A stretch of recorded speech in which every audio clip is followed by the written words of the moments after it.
Alors, je vous propose un voyage dans les octets et aujourd'hui, le thème, c'est le cloud computing. Le cloud computing, un concept, une révolution ou tout simplement une idée marketing.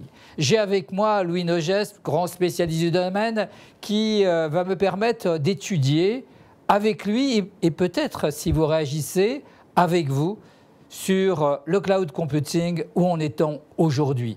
C'est vrai que si on prend le hype de Gartner, on a passé le premier hype. Mais est-ce vraiment une révolution?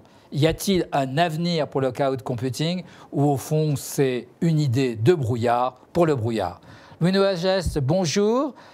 Peut-être un mot de présentation, nous nous connaissons depuis 30 ans. Qui êtes-vous? Bonjour Alain et merci de m'avoir invité. Donc, moi je suis tombé dans la marmite informatique tout petit, on s'est croisé souvent. Et aujourd'hui... Bureautique. Bureautique est un mot que j'ai créé, donc je n'ai jamais gagné 1 euro. Okay. Et je suis depuis 2007 le cofondateur et le Chief Cloud Evangelist d'une société que j'ai créée qui s'appelle Revevol. Revevol veut dire révolution, évolution. Donc on ne fait que du cloud. Donc pour répondre à ta question, est-ce que c'est un effet de mode? Non. C'est une réalité profonde. 2010-2020, la décennie du cloud. C'est sûr ça? Certain. Bon, alors regardons effectivement si cloud computing et révolution technologique s'inscrit dans la durée, mais d'abord dans le sens. Alors, quand on parle du cloud computing, on a énormément de définitions. Il y a des définitions officielles. Je les redis pour aller vite à l'essentiel. Donc, le cloud computing en général, 3 concepts, le SaaS, le PaaS et l'IaaS. Dans le premier temps, l'utilisation à distance des logiciels. Dans le second temps, l'utilisation à distance des plateformes techniques. Et dans le troisième, les infrastructures.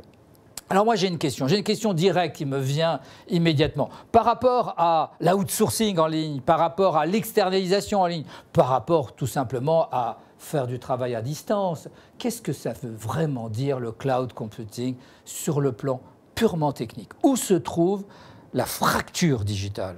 Bon, alors moi je parle actuellement d'une... Je crois que le cloud c'est en fait une révolution industrielle dans le monde de l'informatique. On abandonne le bricolage des 50 dernières années. Pour reprendre ta topologie sur les infrastructures. Les infrastructures, c'est un élément clé, de serveurs. Les entreprises normales, en 2020, n'auront plus de serveurs chez elles. Fini, caput, terminé. Elles seront gérées par des grands industriels. Est-ce que c'est le premier élément de différenciation? Parce qu'on a tous utilisé des infrastructures de télécom qui n'étaient pas chez nous. Oui, bien, bonne question.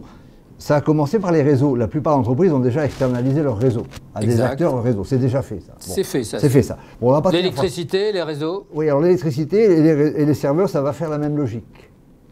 Je m'explique. Par exemple, Google a investi l'année dernière 2,5 milliards de dollars dans ces infrastructures. Amazon a 500 000 serveurs. Google, 3 millions.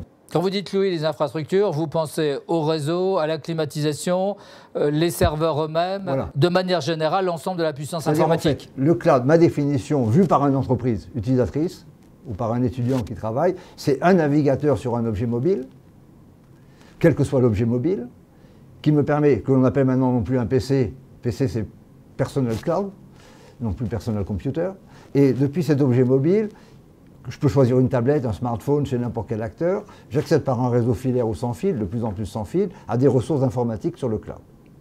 Ça, c'est une définition simple au point de vue technologique. Donc, toute solution qui n'est pas navigateur est pas cloud.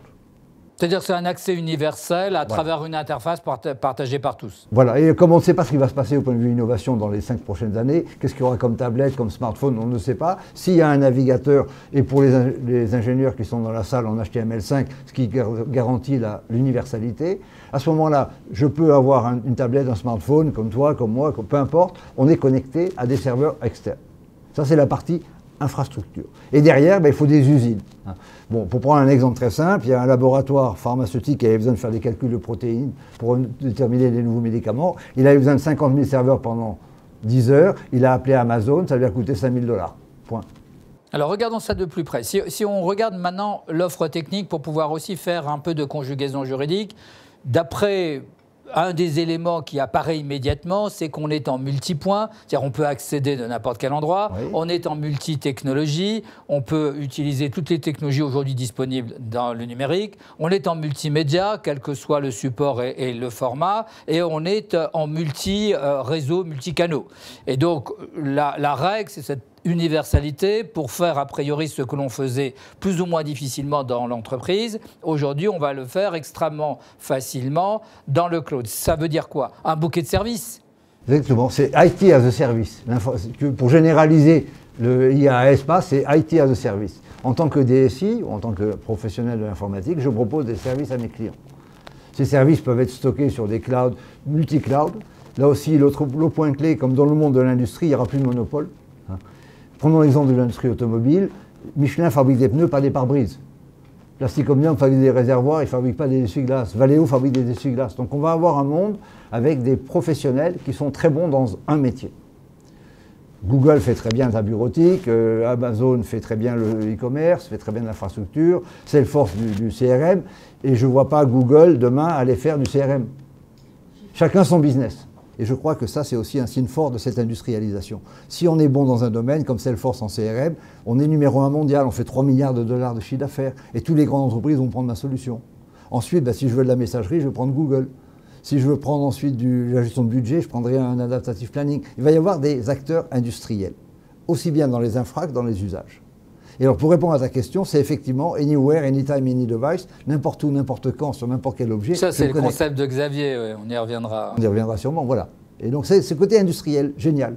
Très bien. Donc, un bouquet de services. Et alors maintenant, si on regarde, après la technique, on va faire un zoom sur l'économique. Et puis, je voudrais dire quelques mots, bien entendu, et te faire réagir sur le juridique, quand même, de cette révolution. Alors, sur le plan économique, le prix, est-ce qu'on ne va pas aller, j'ai compris Louis, pour toi il n'y aura pas de monopole, on peut se demander quand même que celui qui contrôle les data centers contrôle une telle position stratégique qui pourrait demain faire que tous les magasins devront être à cet endroit-là et que derrière en contrôlant l'infrastructure et les data centers ils contrôleraient peut-être l'offre mondiale. Donc là je ne suis pas si optimiste que ça. Ça reste en tout cas à approfondir. Maintenant, si on parle sur le plan économique, la scalabilité, puisque c'est le grand terme, et les performances, le tout dans des SLA, c'est-à-dire dans des niveaux de service garantis, en pratique, comment on évite une explosion des prix parce qu'on va être tous sous dépendance? On a besoin du numérique. Sans numérique, on ne fait plus rien. Si on n'a plus de serveurs, on n'a plus de logiciels, on n'a plus de services et on utilise tout à la demande, avec un marché qui apparaît quand même fortement capitalistique et donc déjà extrêmement concentré. Alors, ça, c'est beaucoup de questions. Il faut d'abord répondre en différents niveaux. Sur la partie infrastructure, oui, il y a besoin de beaucoup d'investissements. Et là, on ne peut pas jouer si on ne met pas 1 milliard de dollars par an sur la table. C'est le ticket d'entrée. Bon, mais il faut bien comprendre... Qui sont les grands acteurs, 1 milliard aujourd'hui? Alors, il y a celui qui a commencé en 2006, et c'est important de le comprendre, c'est Amazon avec Amazon Web Services. Ce n'est pas IBM, ce n'est pas HP, ce n'est pas Microsoft, c'est un nouvel entrant qui est devenu le leader et qui a baissé son prix 19 fois depuis 2006. Le prix de l'unité de leur machine a baissé 19 fois. Donc c'est productivité industrielle, je produis moins cher, je vends moins cher. Et ce qui d'ailleurs est intelligent au point de vue économique, c'est que la barrière to entry devient difficile. Vendre de leur machine à 8 ou 10 centimes et gagner sa vie, ce n'est pas élémentaire. Mais ça a tendance à parler encore une intensité capitalistique encore plus grande et de plus en plus grande, de plus en plus accélérée. Tout à fait, mais il y a moins d'une semaine, avec Google I.O., Google a annoncé son entrée sur l'infrastructure de service avec des prix qui sont 50% moins chers qu'Amazon. Donc voilà, il y a Microsoft qui est dessus, il y a IBM qui va arriver, mais il y a la place pour 5-10 acteurs, pas plus. Tous américains pour l'instant. Pour le moment, non. Il y aura par exemple en Chine, ils sont en train de construire, c'est extraordinaire, une ville qui s'appelle Cloud City. Et il y aura 300 000 m² de data center, première étape.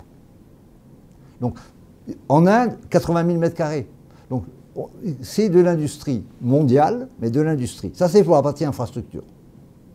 Et là, si on n'a pas les moyens de jouer, on n'est pas bon. Et c'est le risque que moi je vois en Europe, c'est qu'on est en train de jouer national, ce qui est une catastrophe, et un cloud français n'a aucun sens. Un cloud allemand n'a aucun sens, un cloud espagnol n'a aucun sens, face à la puissance dont on a besoin. Il faudrait faire du cloud européen. Surtout que quand on parle de cloud français, c'est rarement des infrastructures françaises de bout en bout.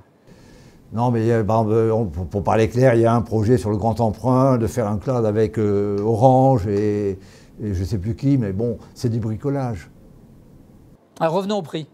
Alors, sur les prix, on a vu les baisses de prix industriels qui sont en train de se faire. Sur les logiciels, les prix baissent aussi. Donc, en fait, le cloud, c'est une excellente nouvelle pour le client final, pour l'entreprise, pour l'université, pour la PME, la grande entreprise. On va y revenir sur les PME. C'est une très mauvaise nouvelle pour les fournisseurs. Parce que comme on industrialise, les fournisseurs qui ne sont pas capables d'avoir des prix industriels vont disparaître.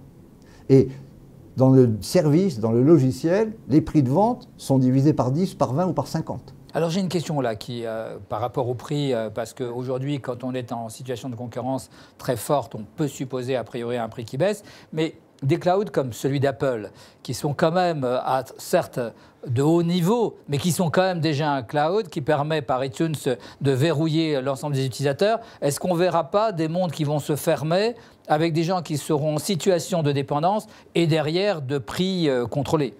Bon, Apple a aussi investi $1 milliard dans son dernier data center. Facebook, pareil. OK. Donc, oui, il y a des gens qui mettent de l'argent. Alors, la technique... Mais cloud ouvert ou cloud fermé? Apple essaie de fermer.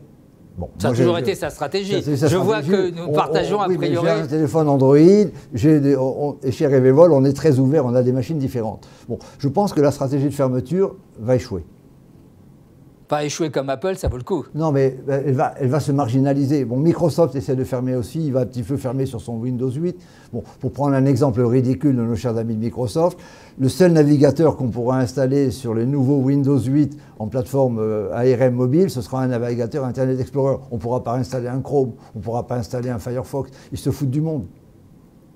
Ce sera peut-être un prochain thème. Merci Louis.